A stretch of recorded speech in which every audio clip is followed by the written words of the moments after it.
Hi, welcome to the tea table. I'm so happy you've joined me today. And we're still in the French theme. Last week, we had tea in Paris, but now we're going to Victoria, BC, and we're going to have something that I'm going to call, because I'm taking it from a title, Paris in Victoria by Saint Pierre. And this is a wonderful accordionist and a mime that my husband and I met when we were staying in Victoria once, and he plays along the beautiful water. Now he is playing now under Paris skies. Everything he does is absolutely gorgeous, utterly romantic, and we thought he was the best we had ever heard in Victoria. For those of you who have never been there, you get on a ferry boat. It's an island, Vancouver Island, the tip west coast of Canada, and it's a blend. Canada is a blend, I think, of the best of America and the best of Europe. And we have always loved going there.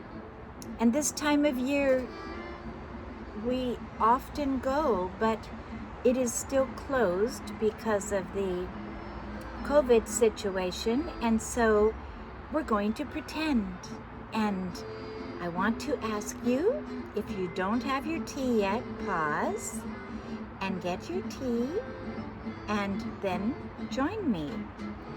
And today I am pouring out of a silver pot, very special gold cup with roses. It's an English cup, and Victoria, BC is very, very British, and it's called British Columbia. And this is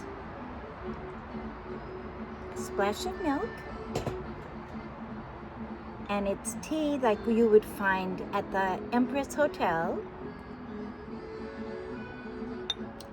It is said the Empress Hotel has served more thousands of cups of tea than the hotels in London.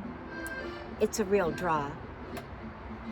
When you come on the ferry, you can come to Victoria on 3 different ferry routes. We usually go up over Port Angeles and come over the Straits of Juan de Fuca, come into the harbor, and it is so beautiful.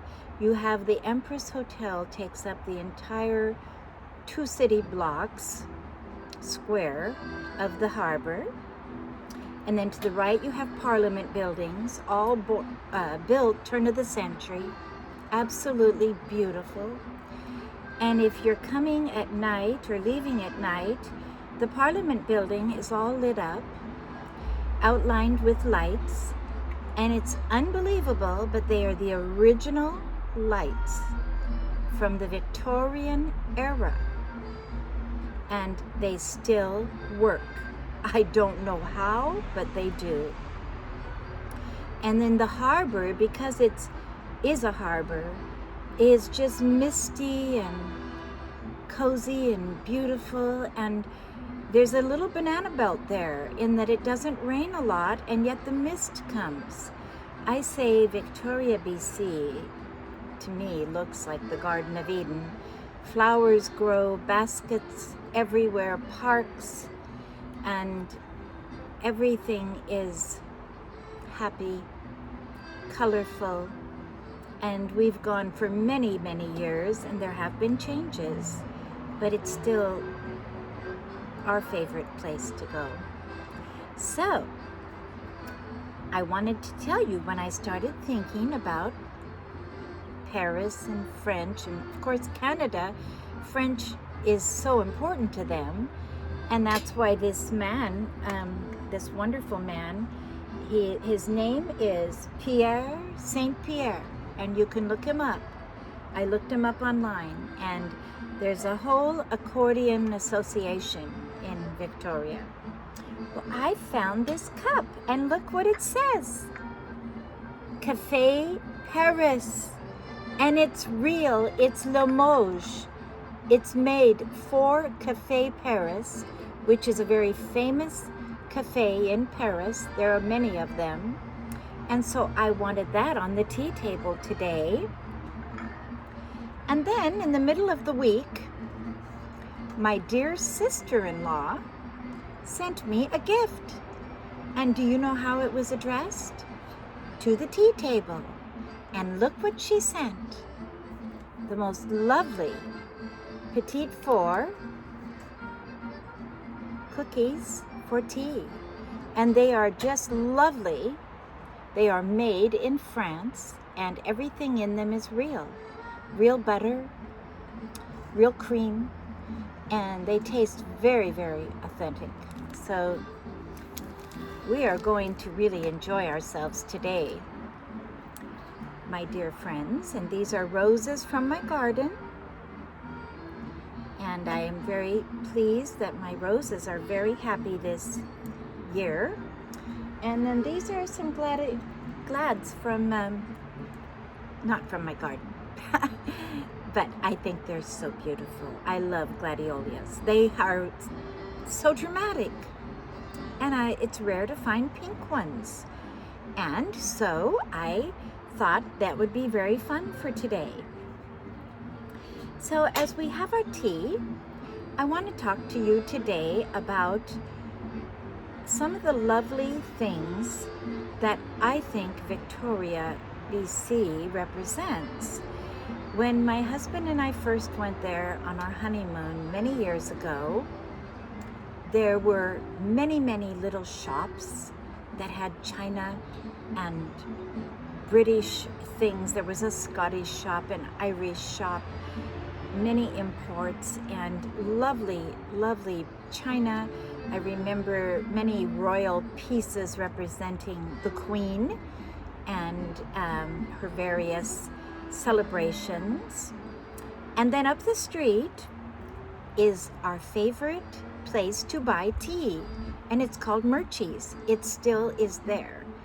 And you buy the tea in bulk. You go in and they measure it out. Fabulous tea. Oh my goodness, from all over the world. You can buy little samples of different kinds, take them home. Then around the corner is the famous Dutch bakery that I have never tasted anything like that other than in Europe. It's authentic, like a konditorei you would have in Germany or in Austria. It's fine mocha cakes, little Dutch cakes, chocolate cakes, but very petite fours, and you can buy them and then buy your china, buy your tea, and then go home and have tea parties.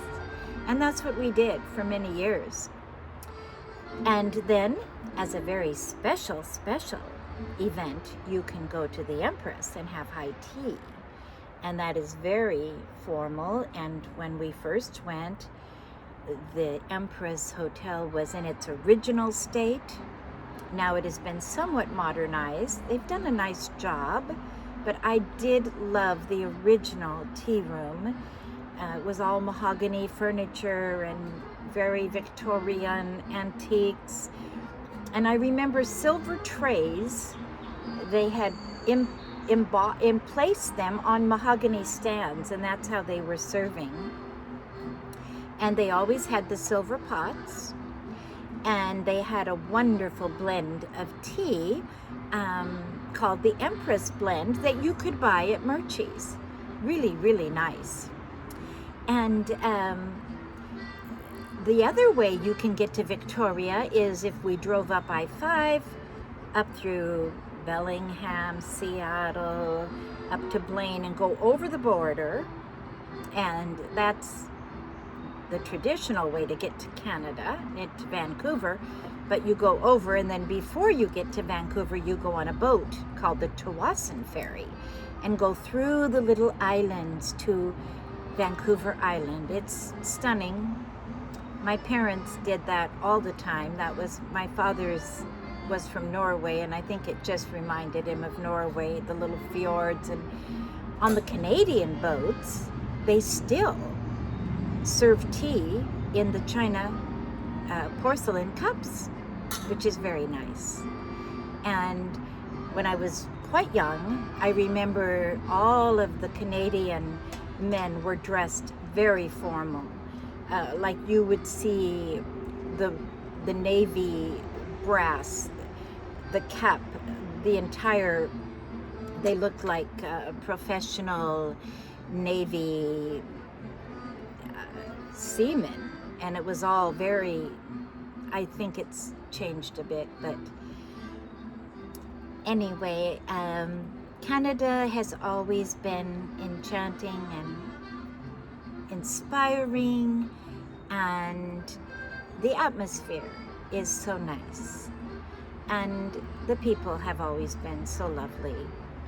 And when we were on our honeymoon, we actually stayed at a place that doesn't exist now, called the Old English Inn. And we met the owner and the founder of it. And actually, she came and visited us in Seattle. Her name was Mary. After the war, World War II, she had brought 2 tons of antiques from England. And each room in the Old English Inn was gorgeously decorated with different antiques. And she also had a reproduction, Anne Hathaway's cottage, and it was very authentic. It was perfect. And then when you walked in the Old English Inn, there was a long table, and it was beautifully carved, probably walnut. And it had come from Charlotte Bronte's house in England. And in her dining room, she was using authentic English china and sterling silver for the cutlery until people started taking it. Isn't that sad? And she had to put her sterling away. But that was an experience. And when you travel, it's really who you meet. And then at the same time, on our same time honeymoon, we met the most fascinating couple, Ted and Dorothy Abraham. They had come from England after World War I. She was a war bride. He had fought in World War I for the British. He was actually a lord, but he gave it to his cousin because he wanted to come to the New World, Canada. So they took a boat from England, took it over to Eastern Canada, got on the new train. At that time, that was a new train, and took the train all the way west, then took a boat and ended up in Victoria. And so they were there when Victoria was really brand new. They lived in a house they had lived in since that time on Faithful Street. So this is Ted and Dorothy Abraham living on Faithful Street. And they were utterly British. We just loved them. They had us come to their home for tea. She was then in her late 80s, and she poured out. And I don't know, and she was a little shaky, but she managed, and everyone had a cup of tea. And she had her scones. She was still baking. And they were very Christian people, and she had written several books about Vancouver Island, and I saw her books in town, and I have 2 of her books. One is Lone Cone, and the other is Romantic Vancouver Island. And in it are pictures of them when they were young, and they were up island. The only way you got up island was by a boat, or I think bicycle, or, it was very, very remote. And they lived up in Tofino, and she wrote about it. And here's a picture of them out in the middle of the woods, and they have different people with them, and they have some native people with them, native population, and they're all having tea in their china cups. Wherever the British went, they brought their tea. And, this is so rich and rare and beautiful. And I started thinking today, what is tea time? What is having a spot of tea, a cup of tea? You know what it is? It's a sila. It's a rest. It's a pause. And in the Psalms, sila means, it's a musical term. You have all the poetry, and then they're singing that, and then they have a musical interlude, and it means pause, reflect, and think of that. Well, that's what we're doing when we have tea. We're taking time to pause, reflect, and to help others pause and reflect. And you know, I want to encourage all of you that if you have a desire, have a tea party. You can just have it with one friend or invite several in. Go to your cupboard and take out your nice things that you are saving. Don't save them, use them. You'll be amazed what you have there. Most of us have many things put away in the cupboard that we rarely use. Start using them, and you will inspire others to use theirs. And we will have happy times. And that is what God wants us to have. God wants us to be happy and to make others happy and let it spread. You know, I heard a saying years ago, you'll be the same person except for the books you read and the people you meet. And you know, that's true. We need to read good books, and especially the best book, the Bible. And we need to open ourselves to meet new people. There are people waiting to be invited. You will not be sorry. You will have a happy day. You can have a picnic. If you don't want to have it in your home, pack it up and take it to a park and have an outdoor tea party. It can be really, really special, and you can spread the joy. Well, I thank you so much for joining me today, my tea time, and I hope someday you can go to Victoria, and I hope it opens up. But in the meantime, we all have beautiful areas we can go and bring the joy. And you know, really, even in Europe, they improvise. I started thinking all these little outdoor cafes and the little mountain cafes, they're all a natural outgrowth of people wanting to serve other people tea, coffee, food, because they don't have a lot of room there. They have a big population and a little room. So they have to use little spaces, and they creatively do. And now these are the places we admire. Isn't that fun? So be creative. And I was going to tell you about my jewelry. This is lapis. It's a gift from my children. And this necklace came from my son, Daniel, from the Virgin Islands years ago. And I just feel like lapis and turquoise, and it's for summer. It makes me happy. It reminds me of the sea and the sky. So enjoy, and God bless you. I hope you have a wonderful week, and I look forward to seeing you next time.